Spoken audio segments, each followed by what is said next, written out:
Welcome to National Parks Traveler, where we explore the national parks and the issues that involve them. This is Kurt Repenchek, your host at National Parks Traveler. Quite a find at Grand Canyon National Park was announced last week. The discovery of fossilized animal tracks dating back 313 million years. And scores of hikers along the Bright Angel Trail had walked right past the slab of sandstone holding the tracks without noticing them. At Crater Lake National Park, staff had to work harder to educate some of their visitors this summer so they wouldn't use the woods as a bathroom, and so they wouldn't take paddleboards down to the lake. And at Death Valley National Park, the temperature at Furnace Creek rose to an incredible 130 degrees Fahrenheit as a heat wave embraced the West. You can read those and other stories about national parks and protected areas at nationalparkstraveler.org. In this week's show, we're focusing on the current coronavirus pandemic, as well as the 1918 flu pandemic, and how those diseases impacted national park visitation. After discussing those two pandemics with Professor Terence Young from California State Polytechnic, we visit with contributing writer Rita Beamish, who tried to escape the current pandemic by taking to the John Muir Trail for 9 days. She found that many other hikers were being careful by keeping their distance and wearing face masks when necessary, while others were being a bit more cavalier.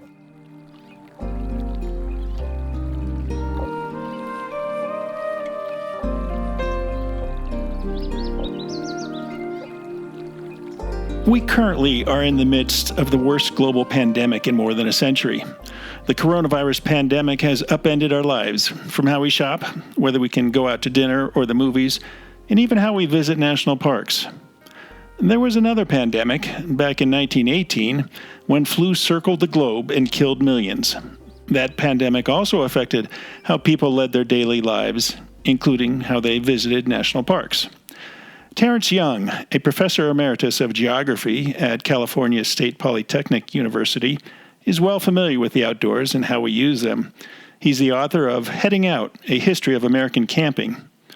Recently, Professor Young took a look at how Americans reacted both to the 1918 pandemic and the current one when it comes to visiting national parks and public lands. Professor Young joins us today to discuss his findings. Welcome to the Traveler, Professor. Oh, thank you, Kurt. It's a pleasure to be here. So your book on camping, the history of camping, really fascinated me, and I really enjoyed learning how we got into the camping mode over the past century or so. What prompted you to take a look at the pandemics and how people traveled both during the flu pandemic of 1918 and the current coronavirus pandemic? Well, there's sort of two things. There's one, the rising commentary in the press about from various parks saying, oh, well, either they were seeing decreases or things like reports that recreational vehicles were being rented more, things like this, I thought were, well, that's interesting. And then also there's long been a history or historians have discussed how in 1918 visits to the national parks decreased, and which was counter to what had been going on. For the years prior, the numbers had been going up and up and up. And then in 18, they stopped. And the common explanation was World War I, right? It was redirection of resources, lots of people going into the military, millions. And that's why the numbers went down. And I just was being something of a skeptic. I was curious, it's like, is that all there was? It's just the war? Well, there's a pandemic. And I wondered if it had any effect. So I started digging through the records. And yes, I do think it's also part of the story. Yeah. Now, I'm curious, back in 1918, would the wealthy have seen the parks as an escape from the pandemic? Probably, at first, I would say. The era of between, say, 1916, 17, and about 1925 is a big transition point in the history of the national parks in terms of visitation. Prior to that, say, 1915 and earlier, the parks were pretty much an exclusively a place for the wealthy, or at least the upper middle class. Mhm. It took a lot. Yeah, it took a long time to get to them. We have to remember most of the parks are in the West, Yosemite, Yellowstone, Glacier, but most of the people in the United States are in the East, right? They're in New York along the northern seaboard and stuff like that, North Atlantic seaboard. So getting there was expensive, time consuming, and not really something that just kind of average middle class and certainly working class people couldn't do. But in this era, what happens is the car becomes two things: cheap, and there's lots of used ones, which we should never forget. Henry Ford may have produced lots of cars inexpensively, but he indirectly produced lots of used vehicles. And those used vehicles go for even less. And this is the beginning of automobile credit. So you can finally start to buy cars on credit. Well, the number of cars just explodes in the United States. And for the first time, we have people who are of, just average means, or even, stretching to make it, showing up in the national parks. But they're not taking the trains. They're mostly taking cars, and that's how they're getting there. Right. So it's a big shift.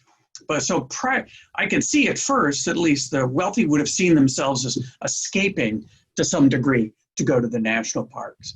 The experience may have been a little more mixed when they got there, at least to their expectations. Yeah. You mentioned trains. As we're well aware, air travel today has fallen off precipitously due to COVID-19.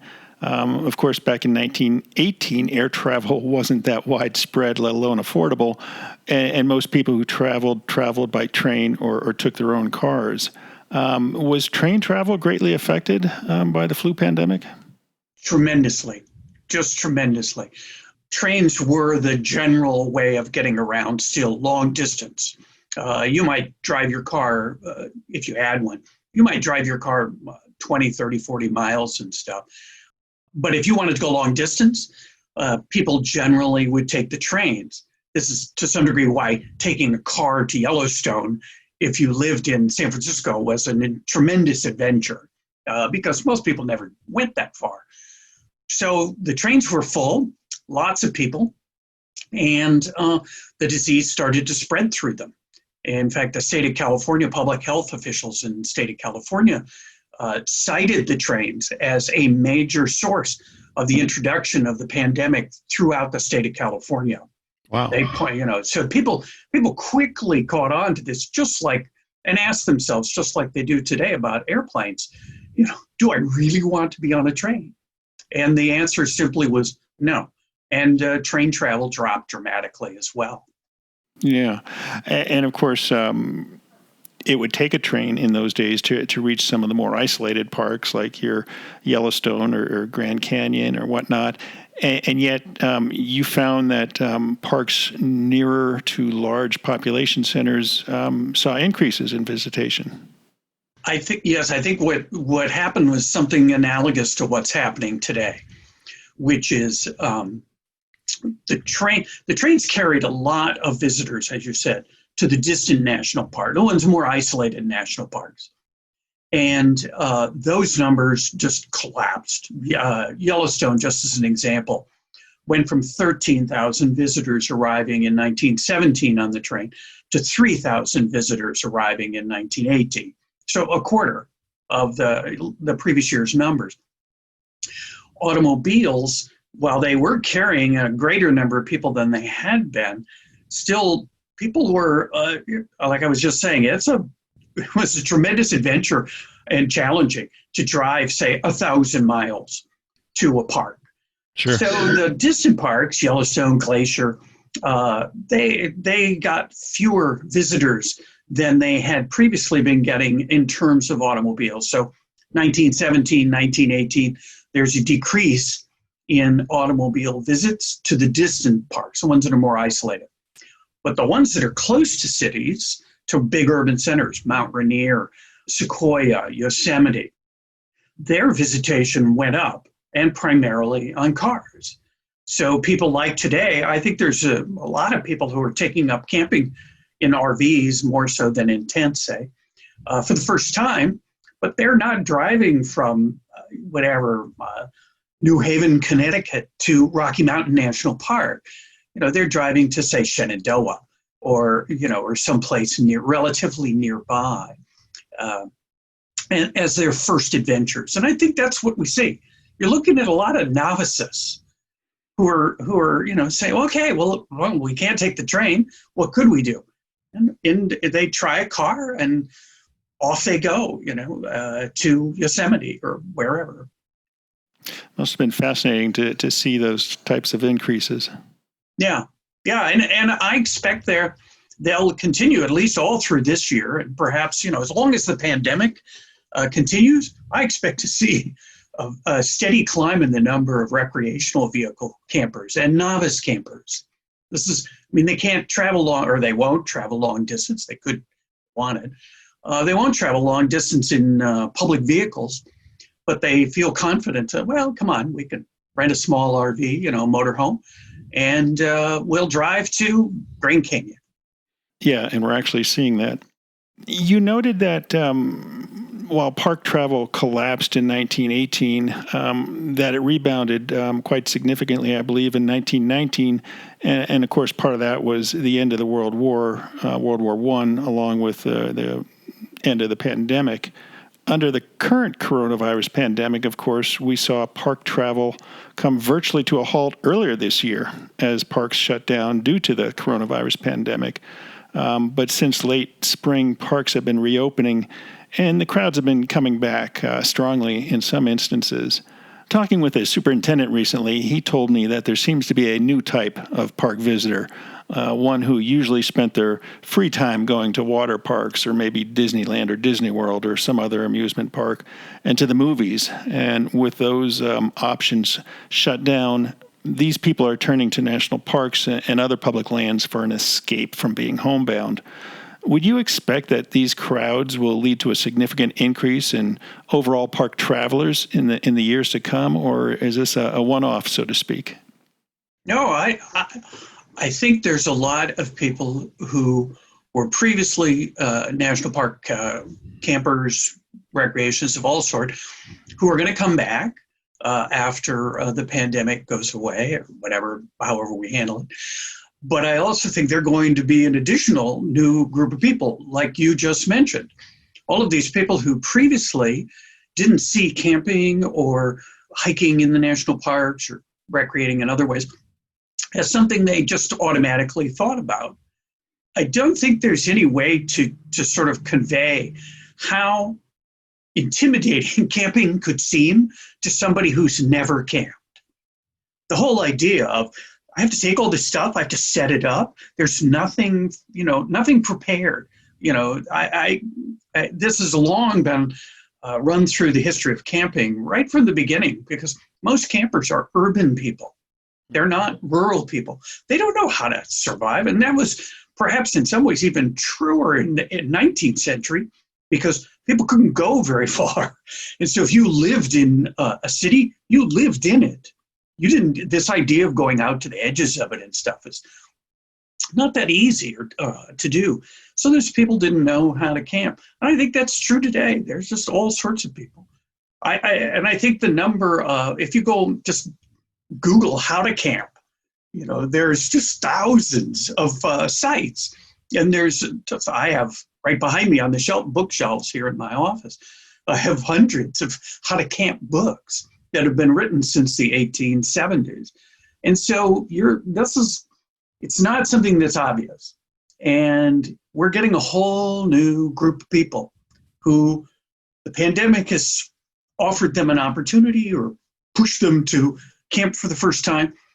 And I think they're going to discover that they like it, just like they did during the pandemic at the beginning of the 20th century. It fits Americans' ideas about the wild and its role in our society and culture and that sort of thing. But they just haven't gone before, and they're going now. And so I would say after this is over, we're going to see a tremendous surge in people going to the national parks. Interesting. We're talking today with Terence Young, Professor Emeritus of Geography at California State Polytechnic. about how people traveled to national parks back during the flu pandemic of 1918, as well as during the current coronavirus pandemic. We're going to take a short break and we'll be right back. Listener and reader support make National Parks Traveler possible every day of the year. If you enjoy the Traveler's content, please consider a donation via nationalparkstraveler.org. The Blue Ridge Parkway Foundation is the primary nonprofit fundraising partner for the Blue Ridge Parkway. It is made up of people who have a deep love for this majestic road and want to ensure that its natural beauty and the experiences that it offers endure for generations to come. You can show your appreciation at brpfoundation.org. Acadia National Park is one of the 10 most popular national parks in the United States. It's also one of the smallest and most vulnerable. That's why Friends of Acadia exists.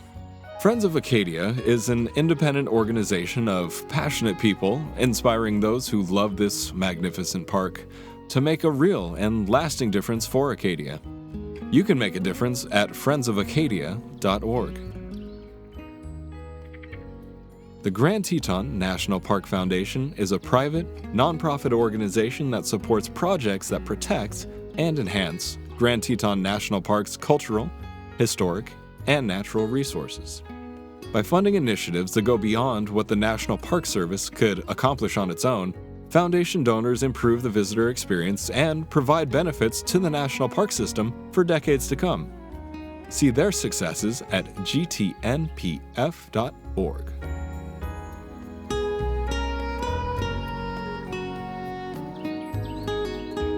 We're back now with Terence Young, Professor Emeritus of Geography at California State Polytechnic University, talking about national park travel and visitation during the pandemic of 1918 and the current coronavirus pandemic that's sweeping the country.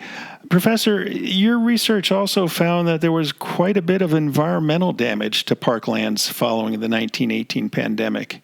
Can you point to some specific examples?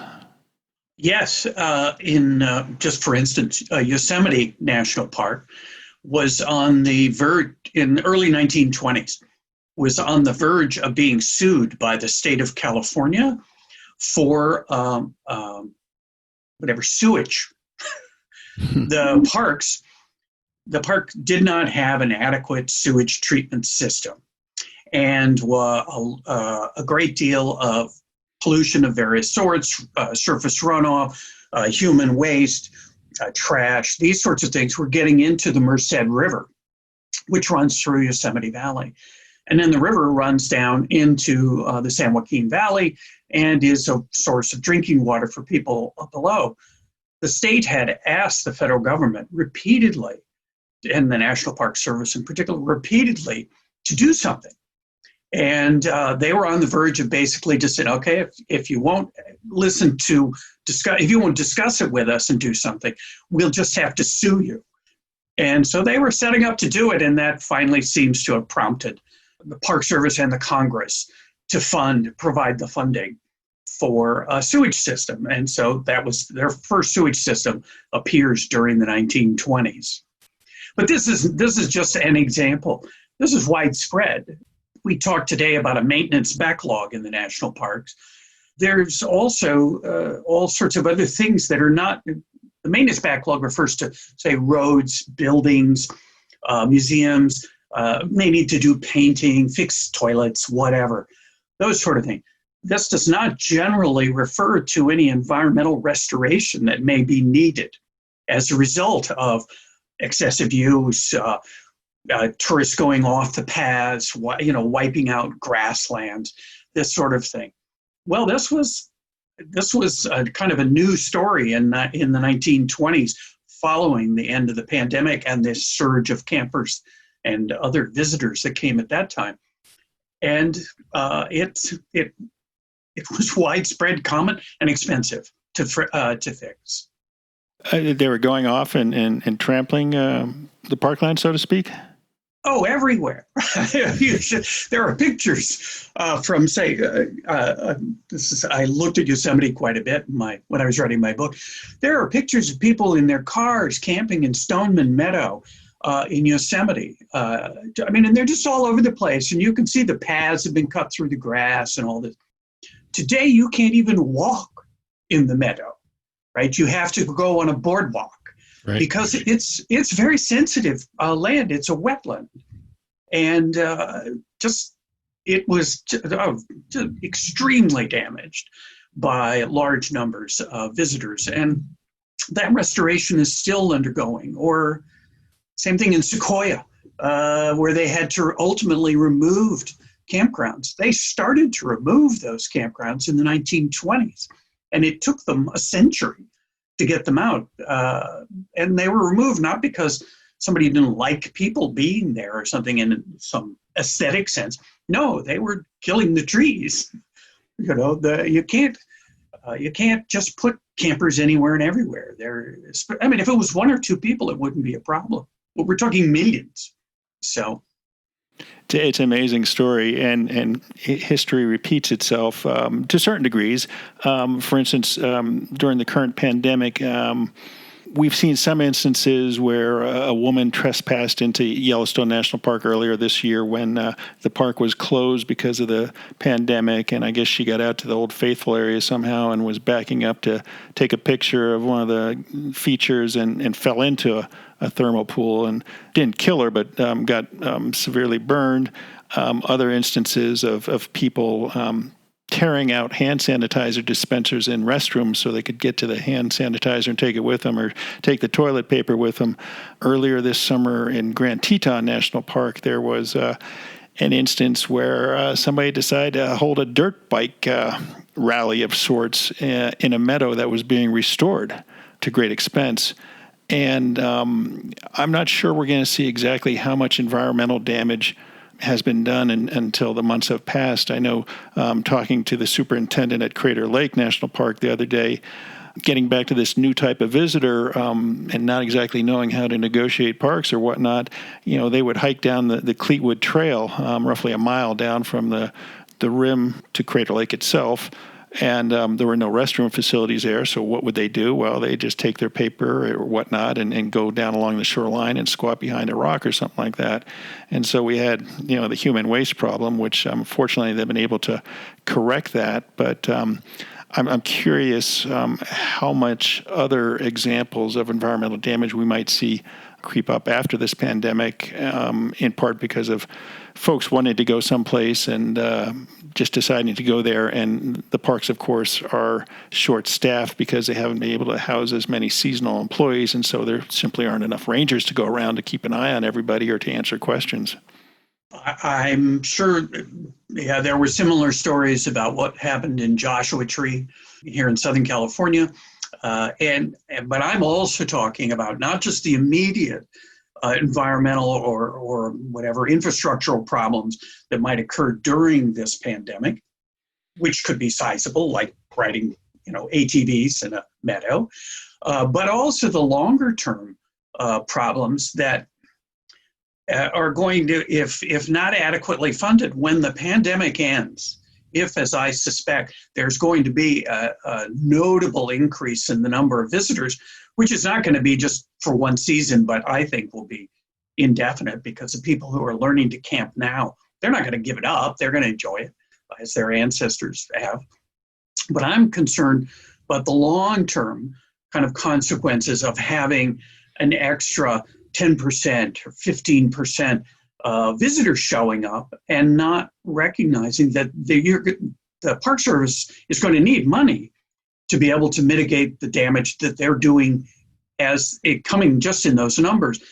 And I'm also concerned about the long-term damage that may already have been there and is not being treated. The parks are a place that are both loved and are also a place that, in terms of funding, have been treated as a kind of an externalization of any problems. It's like, look, if it's not a road that needs to be paved, we don't necessarily have to fund that sort of repair. When in fact, the shrubbery and trees and whatever just off that road are dying because the road runoff from the roads is killing them.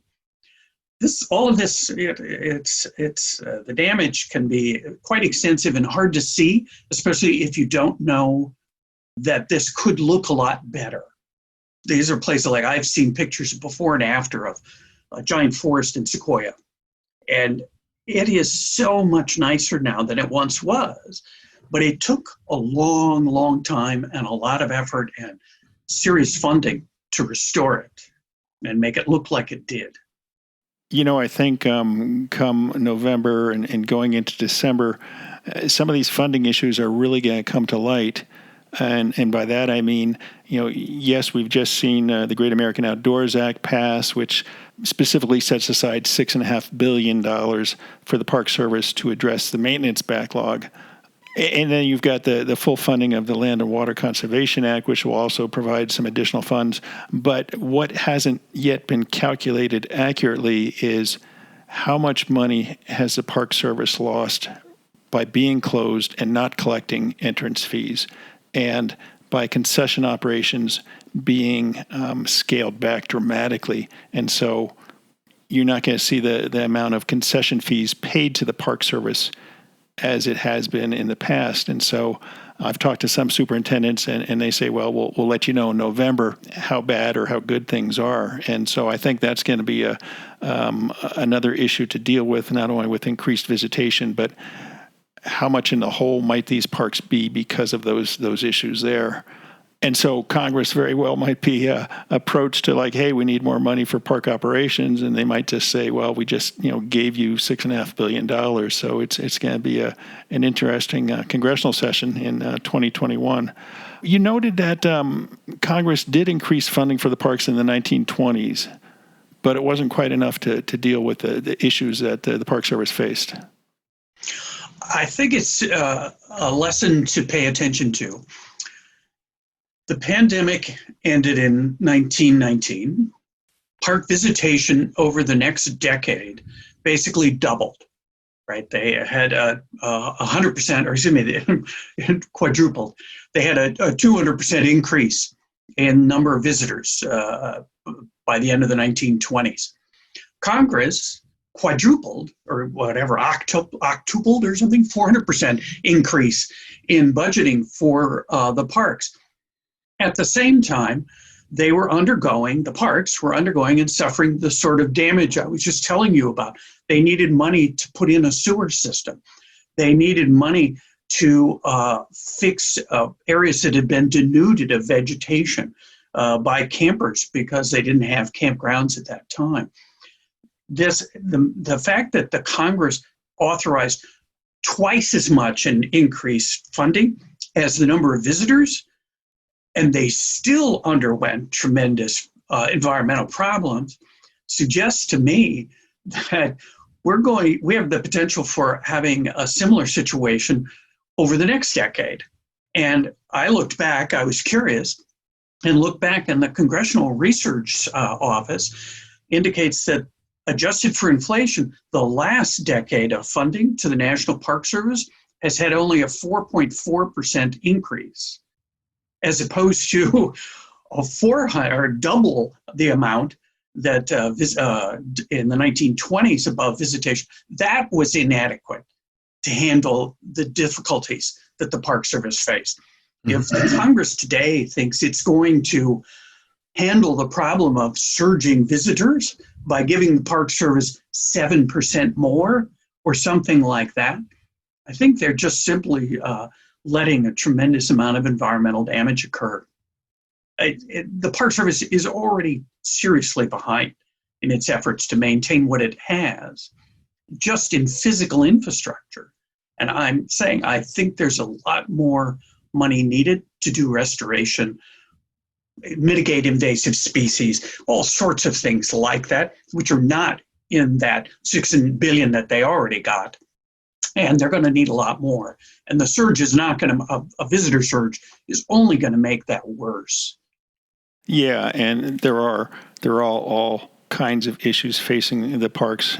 We can't forget climate change and all the ills that's bringing to the park system, and sea level rise and what that's going to do to, coastal units. It's really a frightening scenario. We've been talking today with Terence Young, a professor emeritus of geography at California State Polytechnic, about national park visitation, both during the 1918 flu pandemic and during the current coronavirus pandemic. Professor, it's been great talking with you. You raised some very fascinating points and, some troubling points as well. It'll be interesting going into the next year how the Park Service is impacted and how it responds. Thank you, Kurt, and thank you for having me here. It's been a pleasure.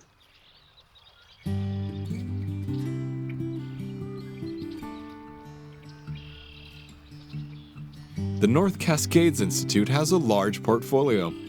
It's an environmental learning center, a training center, a conference center, and a leadership center, all set in the splendor of the North Cascades National Park Complex. Learn more at ncascades.org.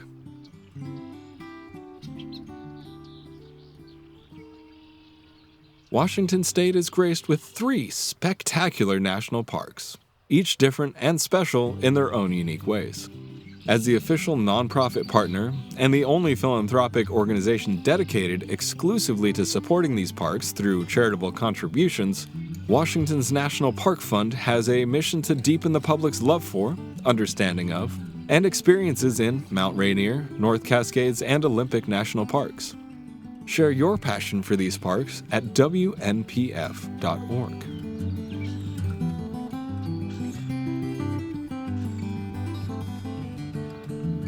The coronavirus pandemic has upended more than a few hikers' plans for going the distance this year. The distance, of course, in terms of hiking the Appalachian Trail end to end, or perhaps the Continental Divide National Scenic Trail or the Pacific Crest Trail. Hikers were discouraged from setting out on some of these iconic hikes because of the pandemic, and some dropped out rather than continue their trek. Contributing writer Rita Beamish and a friend headed out on the John Muir Trail for 9 days in August, and while they carried face masks and practiced social distancing, not everyone they encountered did. Rita joins us today to talk about her experience. Welcome back to The Traveler, Rita. Thank you. Nice to be here. So, why did you go out during the pandemic? Well, of course, I saw the reference that you make to the Pacific Crest Trail Association, which is not a government agency, but has a friendly relationship with federal government and all of the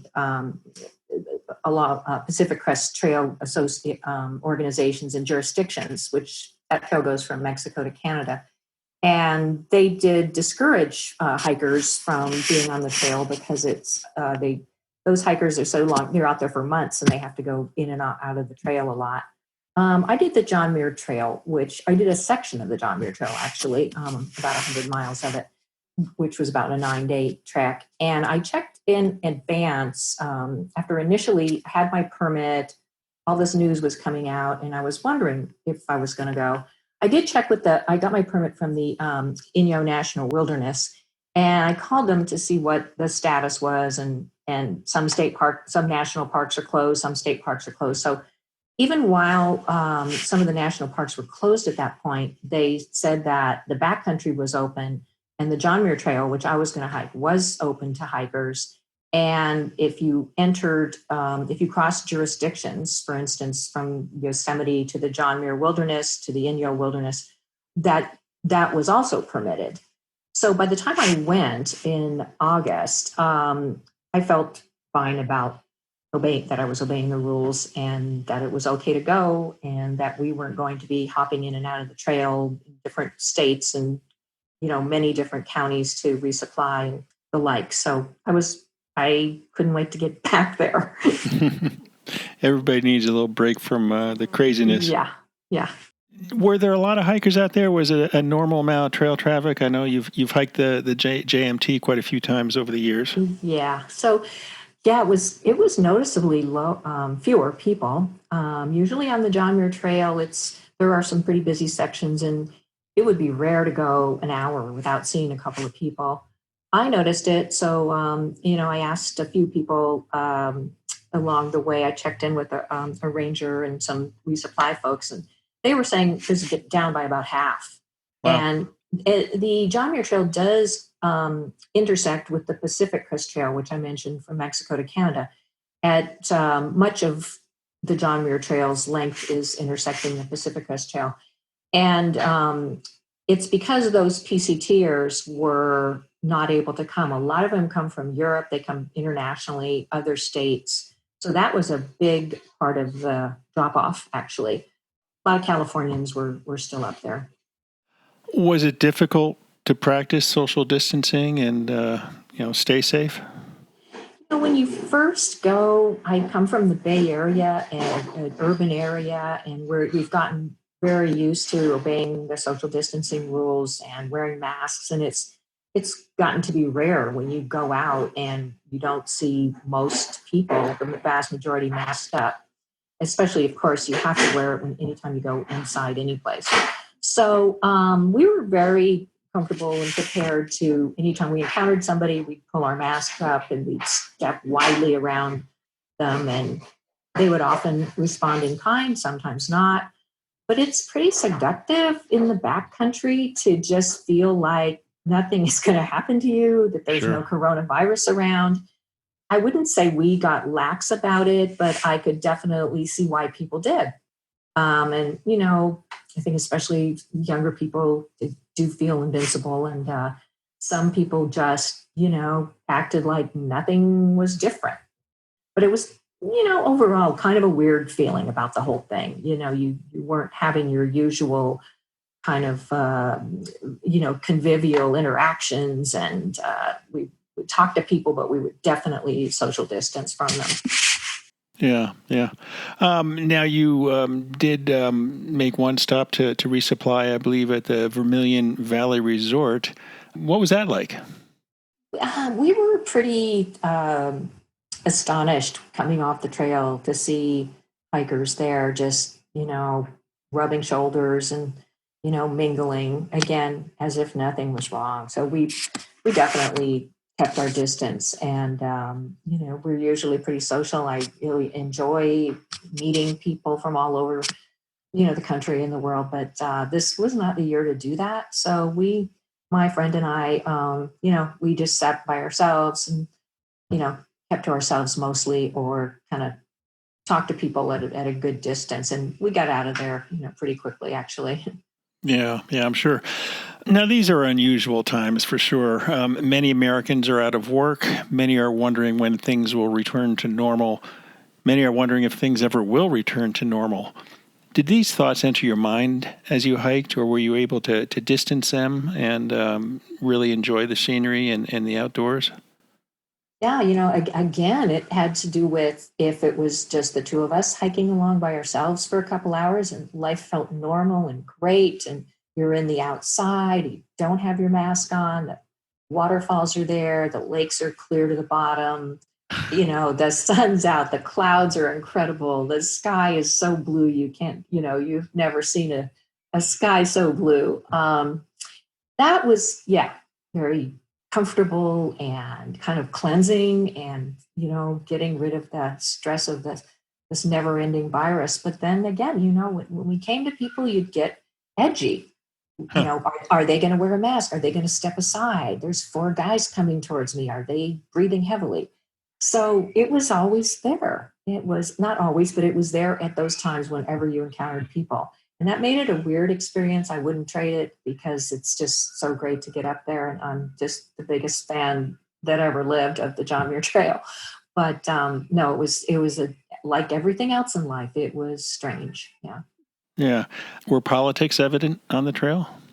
Not really, I wouldn't say. A lot of people, chit-chat politics and ask each other for news and, did Trump do anything crazy today or since I've been up here, that kind of thing. But not really. Not in, if I think you're asking maybe about attitudes toward masking and stuff, not really. A few people were a little bit gruff and, kind of eye rolled at us like that we were, these, sort of nanny hikers, wanting everybody to wear a mask. But we tried to be polite and not impose ourselves on anybody. But I would say people take it in stride. Yeah. Well, that's good to hear.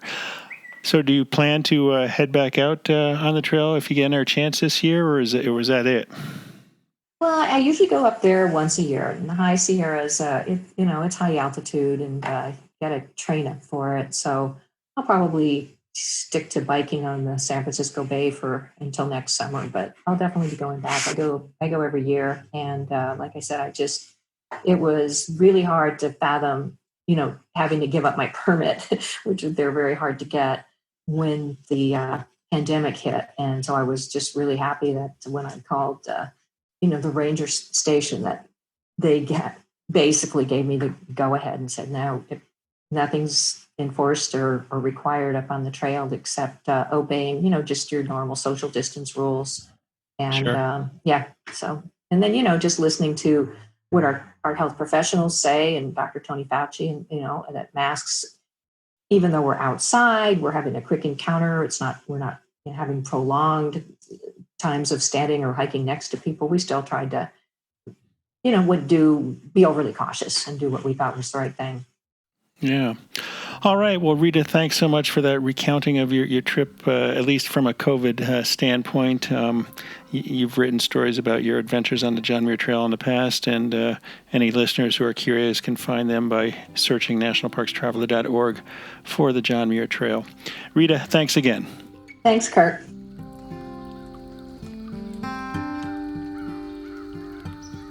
That's our show for this week. We hope you enjoyed it. Please don't hesitate to recommend topics for future shows. You can reach us at news@nationalparkstraveler.org with your suggestions. And please keep in mind, National Parks Traveler is a nonprofit news organization that greatly depends on its listeners and readers for support. To entice your support, we're offering an American-made, double-wall insulated 20-ounce stainless steel water bottle that features a gorgeous shot of Grand Teton National Park for those who can donate $50 or more. You can find a donate button on our homepage. Until next week, this is Kurt Repenchek for National Parks Traveler. The composers and musicians at Orange Tree Productions have created a unique collection known as the National Park Series that has grown to include more than 30 CD titles. Composed against the backdrop of a park's sounds of nature, these musical scores will connect you with these beautiful places and take you there, at least in your mind. This collection is the #1 selling National Park audio series in the world and provides the background music for National Parks Travelers podcast.